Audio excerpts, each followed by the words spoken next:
What's going on, family? This is Scrapbook Boxing Museum of the Forgotten Fisticuff series. I want to talk about a prospect in the 1980s, Tony Ayala Jr., known as El Torito.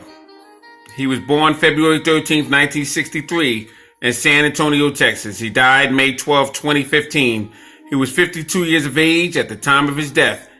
He was buried in San Antonio, Texas. Now, Tony Ayala stood 5'7" and had a 68-inch reach. He was a middleweight, junior middleweight. He had total bouts of 33, 31 wins, 27 knockouts, and 2 losses. Tony Ayala was an up-and-coming prospect from a fighting family. He had a brother by the name of Mike Ayala, who fought brilliantly against Danny Little Red Lopez before he was knocked out later on in that fight. He also had a brother by the name of Sammy Ayala.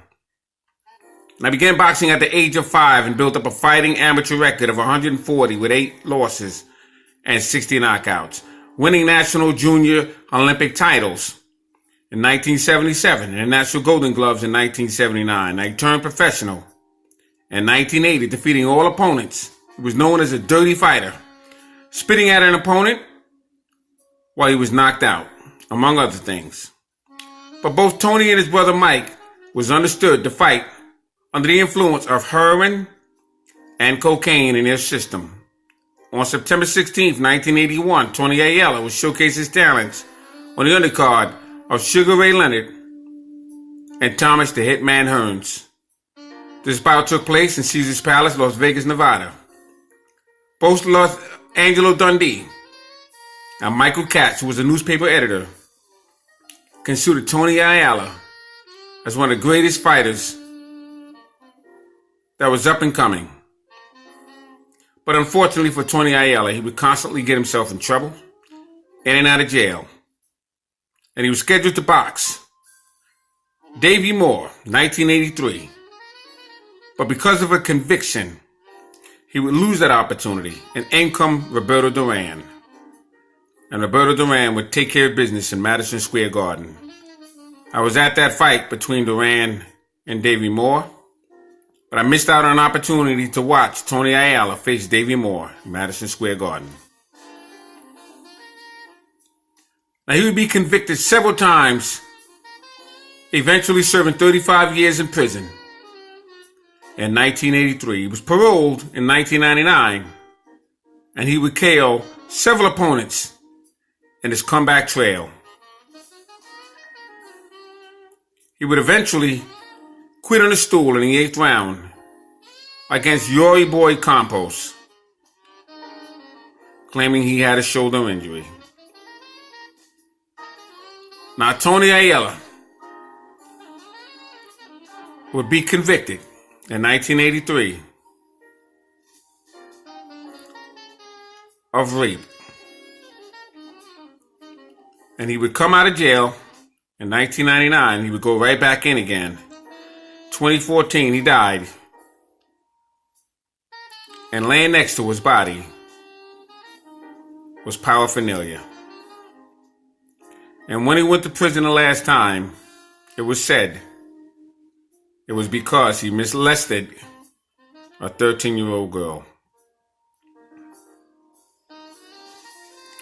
Tony Ayala, one of the list of middleweights that would be in trouble. It always seemed to happen in the middleweight division, going back to 1910 with Stanley Ketchel, who was shot by Walter Dipley because he had molested his daughter. Rocky Graziano would be in and out of prison, but for petty crimes. Hurricane Carter, always in trouble with the law. 1966, he was convicted and released. In 1985. Carlos Monzon threw his wife off of a balcony. Bernard the Executioner Hopkins would serve 6 years in prison. Tony Ayala, multiple convictions of armed robbery and rape. Now, can I salute Tony Ayala? Cannot salute that behavior. But I can recognize his boxing talents. Thanks for hanging in there with me. I cannot place Tony Ayala in my Museum of the Forgotten Fisticuff series because of his outside conduct, but he was an outstanding fighter. Salute to my subscribers. Thanks for hanging in there with me. Recognizing Tony Ayala Jr., outstanding fighter.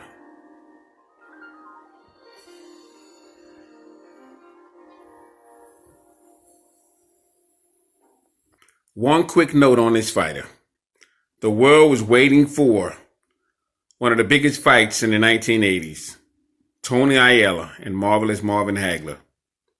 Who would have won? Place in my comment section your opinion between Tony Ayala and Marvelous Marvin Hagler. Who do you think would have won that fight?